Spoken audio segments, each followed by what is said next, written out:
Hello बच्चों, good morning. आज हम 10वीं कक्षा का अध्ययन करेंगे। पाठ 3 गिल्लू। इसके लेखिका हैं महादेवी वर्मा।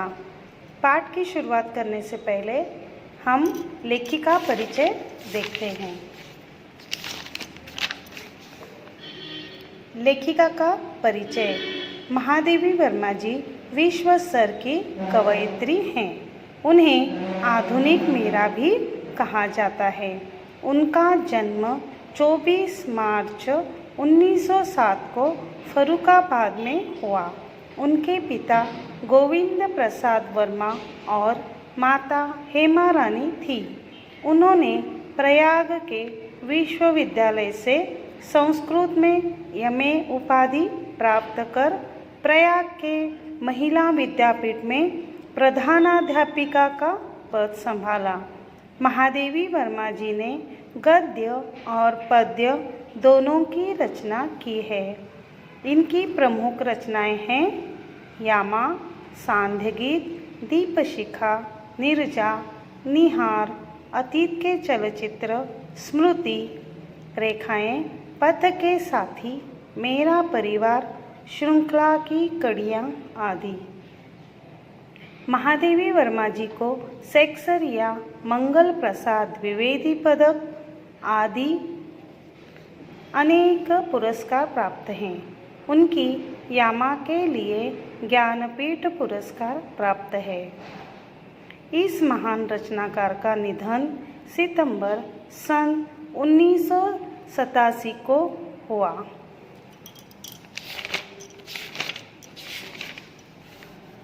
तो बच्चों, लेखिका परिचय के बाद हम पाठ की शुरुआत करते हैं। देखो इस पाठ का आशय क्या है। इस पाठ से स्नेह भाव तथा प्राणी दया की सीख मिलती है। पशु पक्षियों के स्वभाव और उनकी जीवन शैली के साथ साथ उनके प्रति महादेवी वर्मा के प्रेम से बच्चे परिचित होते हैं। तो पाठ की शुरुआत करती हूँ। अचानक एक दिन सवेरे कमरे से बरामदे में आकर मैंने देखा 2 कौवे एक गमले के चारों ओर चोंचों से छुआछुआल जैसा खेल खेल रहे हैं। यह काकभुशिंडी भी विचित्र पक्षी है। एक साथ समादरित, अनादरित, अति सम्मानित, अति अवमानित। देखो एक दिन लेखिका क्या है, अचानक कमरे से बरामदे में आकर, बरामदा यानी क्या है, कमरे के दरवाजे के बाहर का जो पैसेज होता है उसको बरामदा कहते हैं। तो उसमें आकर उन्होंने देखा कि 2 कौवे एक गमले के चारों ओर, गमला यानी क्या है, फूलों को क्या है, पेड़ सा पौधे लगाने का छोटा सा बर्तन, तो उसके चारों ओर क्या है, कौवे चोंचों से छुआछुआल जैसा खेल खेल रहे हैं, यानी छुपा छुपी जैसा खेल खेल रहे हैं। और यह काकभुशिंडी, काकभुशिंडी का मतलब देखो आपके पुस्तक के आखिरी भाग में यहाँ पर दिया है काकभुशिंडी। इसका मतलब है पुराण कथा में कौवे को पक्षियों के गुरु के रूप में स्वीकार किया गया था। यानी पुराण काल में क्या है, कौवे को क्या है, पक्षियों का गुरु माना जाता था। और लेखिका कहते हैं कि ये एक विचित्र पक्षी है क्योंकि वह एक साथ समादरित, एक साथ एक जैसा है। कभी उसका आदर करते हैं तो कभी उसका अनादर भी करते हैं, और एक कभी कभी उसको सम्मान भी दिया जाता है और उसका अपमान भी करते हैं। तो देखो बच्चों आगे, हमारे बेचारे पुरखे न गरुड़ के रूप में आ सकते हैं, न मयूर के, न हंस के। उन्हें पितर पक्ष में हमसे कुछ पाने के लिए काक बनकर ही अवतीर्ण होना पड़ता है। इतना ही नहीं, हमारे दूरस्थ प्रियजनों को भी अपने आने का मधुर संदेश इनके कर्कश स्वर में ही देना पड़ता है। दूसरी ओर हम कौवा और काँव काँव करने को अवमानना के अर्थ में ही प्रयुक्त करते हैं। देखो बच्चों, लेखिका क्या कह रही है, हमारे पुरखे यानी कि हमारे पूर्वज जो क्या हैं, ना गरुड़ के रूप में आ सकते हैं और ना ही मयूर के और ना ही हंस के। उन्हें तो अपने पितृ पक्ष में क्या है, कुछ पाने के लिए काक बनकर ही यानी कौवा बनकर ही अवतीर्ण होना पड़ता है।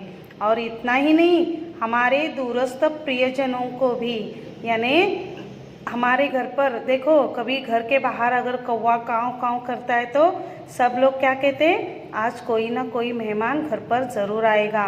तो हमारे दूरस्थ प्रियजनों को भी अपने आने का मधुर संदेश भी इनके कर्कश स्वर में ही देना पड़ता है। यानी कौवे के जो काँव काँव है, कर्कश स्वर है, तो उनके आने का भी हमें इनकी वजह से मालूम पड़ता है। और दूसरी ओर क्या है, हम कौवा और काँव काँव करने को अवमानना के अर्थ में भी यह बुरा है ऐसा भी मानते हैं। मेरे पास बहुत से पशु पक्षी हैं और उनका मुझसे लगाव भी कम नहीं है, परंतु सॉरी बच्चों, एक पेज आगे चला गया था, फिर से मैं पढ़ाती हूँ। मेरे काक पुराण के विवेचन में अचानक बाधा आ पड़ी, क्योंकि गमले और दीवार की संधि में छिपे एक छोटे से जीव पर मेरी दृष्टि रुक गई। निकट जाकर देखा, गिलहरी का एक छोटा सा बच्चा है जो संभवतः घोंसले से गिर पड़ा है और अब कौवे जिसमें सुलभ आहार खोज रहे हैं। देखो अभी तक लेखिका क्या है, कौवे के बारे में ही बात कर रही थी, तो उनका जो काक पुराण था उसके विवेचन में क्या है, अचानक बाधा आ पड़ी, क्योंकि उन्होंने जब देखा कि गमले और दीवार की संधि में छिपे एक छोटे से जीव पर उनकी दृष्टि गिर गई और निकट जाकर उन्होंने देखा तो वहाँ पर गिलहरी का एक छोटा सा बच्चा है जो संभवतः अपने घोंसले से नीचे गिर पड़ा है। और अब कौवे क्या हैं, जिसमें अपना सुलभ आहार यानी उसको खाने की कोशिश कर रहे हैं, अपना सुलभ आहार खोज रहे हैं। काकद्वय की चोंचों के 2 घाव उस लघु प्राण के लिए बहुत थे, अतः वह निश्चय सा गमले से चिपका पड़ा था। देखो काकद्वय यानी क्या है, 2 कौवे क्या है, उनकी चोंचों के 2 घाव यानी जख्म क्या है, 2 कौवे की चोंचों से अगर 2 घाव ही उस लघु प्राण यानी छोटे से प्राणी के लिए बहुत थे, अगर वह मार देते उसको 2 चोंचों से 2 घाव ही लग जाते तो क्या है, वह मर जाता। अतः इसलिए वह क्या है, निश्चेष्ट सा गमले से चिपका पड़ा था।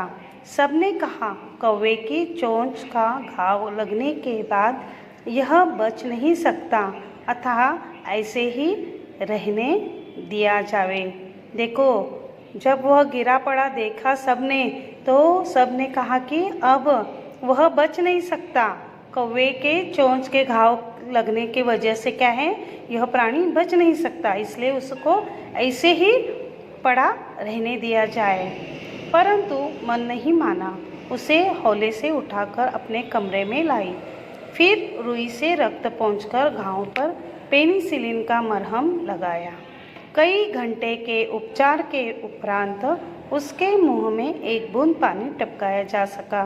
तीसरे दिन वह इतना अच्छा और आश्वस्त हो गया कि मेरी उंगली अपने 2 नन्हे पंजों से पकड़कर नीले कांच के मोतियों जैसी आँखों से इधर उधर देखने लगा। देखो बच्चों क्या है, सब ने कहा कि उसको ऐसे ही गिरे पड़े रहने दिया जाए, लेकिन लेखिका का मन नहीं माना।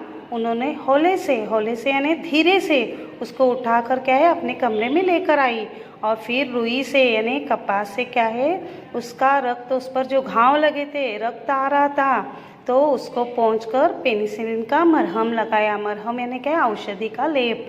कई घंटे के बाद क्या है, उपचार के बाद उसके मुंह में एक बूंद पानी टपकाया जा सका और तीसरे दिन तो वह इतना अच्छा हो गया कि मेरी उंगली यानी लेखिका की उंगली अपने दो नन्हे पंजों से पकड़कर नीले कांच, कांच यानी शीशा, यानी उसकी आंखें नीली नीली थी, कांच के जैसी मोतियों जैसी आंखों से क्या है इधर उधर देखने लगा।